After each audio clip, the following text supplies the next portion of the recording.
हमारा भाई हमारा परिवार क्यों छोड़ना चाहता है, तो उस समय हमको अपने गिरेबान में झांकना चाहिए कि हमारे परिवार में क्या कमी है, हमारे उस जय श्री राम के नारे में क्या कमी है, हमारे भगवा में क्या कमी है, हमारे तिलक स्वरूप में क्या कमी रह गई है, हमारे जोश उमंग में क्या कमी रह गई है। शायद आचरण की कमी रह गई है। शायद हम लोग भी जो कह रहे हैं ना वो कर नहीं पा रहे हैं। आज समाज, मैंने अभी कुछ सभाओं में एक बात कही कि आज हमारा समाज एक हो गया है, हमारा समाज एक हो रहा है, कोई तो मत नहीं, पूरे देश में हिंदुत्व एक हो रहा है। वो समय गया, 10 साल पुरानी बात छोड़ दो, मैंने भी देखा है बचपन में, मैंने भी देखा है कि कितने जाति पाति में बटा हुआ समाज, कभी 9 वर्ष के जुलूस नहीं निकलते थे छत्तीसगढ़ में, कभी हनुमान जयंती नहीं मनाए जाते थे, कभी रामनवमी पे इतने भव्य जुलूस नहीं निकलते थे। इतने भगवा झंडा दिल्ली में लगना पहले संभव नहीं हो पाता था या लगता नहीं था। हमारी ताकत बड़ी है, हम एक हुए हैं, लेकिन ध्यान रखना अभी एक हुए हैं, केवल एक होने से काम नहीं चलेगा। एक तो हो गए हैं, एक बन गए हम, लेकिन हमें नेक भी बनना होगा। एक बनने के साथ याद करें, हमारे सरसंघ चालक हुए रज्जू भैया जी, उनका स्वास्थ्य बहुत खराब था, संस्मरण बता रहा हूं। मैं बहुत छोटा था, उसमें 12 साल की उम्र थी मेरी।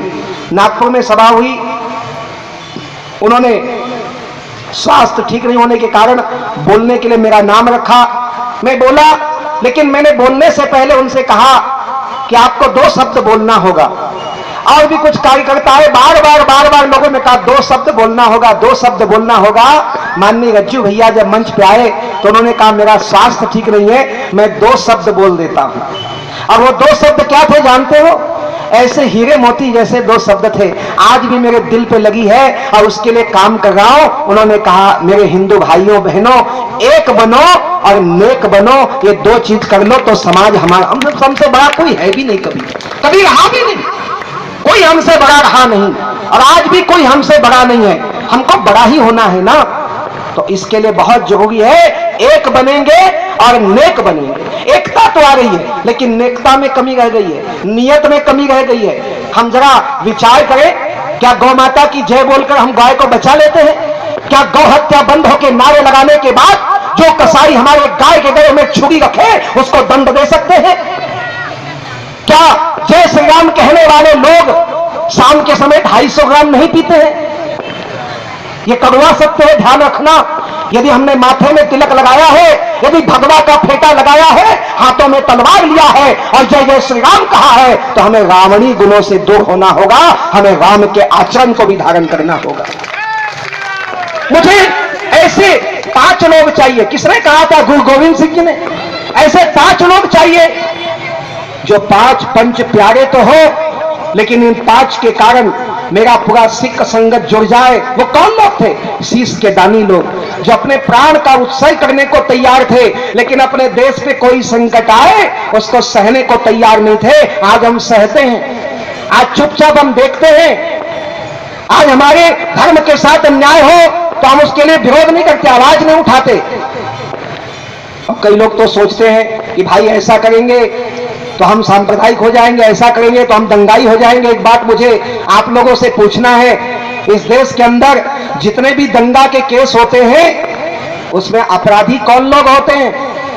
अपराधी में किसका नाम होता है? किसकी फांसी माफ करने के लिए इस देश का एक वर्ग चिल्लाता है बार बार? और हैदराबाद में बैठा हुआ, क्या बात है, भगवान का नाम याद नहीं, लेकिन उनका नाम तो सबको याद हो गया है लगता है, इसीलिए दुआएं लग रही है, खूब दिख रहा है। मैं कहता हूं उन लोग जब बात करते हैं उन लोगों की, हम उनसे एक बात पूछना चाहते हैं, तुम शरीयत की बात करते हो तो शरीयत की बात तो हमसे बिल्कुल मत करना, और शरीयत की बात करोगे तो ऐसे तो इस देश में सारे रंग हमारे होते हैं। अभी कुछ दिन पहले मुझे एक पत्रकार ने पूछा कि बाबा जी इस देश में हो क्या रहा है और आने वाला क्या होगा? मैंने कहा 70 साल हो गया इस देश को, पेड़ लगाया गया, अभी तक तो फूल आ रहे थे, फल लग रहे थे, फल हरा होगा, पकेगा तो भगवाई हो जाएगा, वही इस देश को हो रहा है और कुछ नहीं हो रहा है। तो इस देश की स्थिति यदि बदल गई है तो उसके पीछे कारण क्या है आप जानते हैं? हमारी एकता। लेकिन उस एकता को यदि हमने नेकता की ओर नहीं लिया, यदि हम नेक नहीं बने, तो यह भी जान लीजिए कि यह ज्यादा दिन चलेगा नहीं। इसको स्थायित्व देना हम संतों का काम है, और हम संत लोग इसीलिए प्रयास कर रहे हैं। अभी मुझे कोई कह रहा था कि बाबा जी उत्तर प्रदेश में योगी आदित्यनाथ जी की सरकार बन गई, इसको आप किस दृष्टि से देखते हैं? मैंने कहा मेरी कोई दृष्टि नहीं है, मैं इतना जानता हूं, मैं संत हूं। विनाश काले विपरीत बुद्धि, जब विनाश का समय आता है तो बुद्धि विपरीत हो जाती है। जिनका जिनका विनाश आया उनकी बुद्धि विपरीत हुई, उन्होंने भगवान को गाली दिया, उन्होंने मां कौशल्या का अपमान किया, उन्हें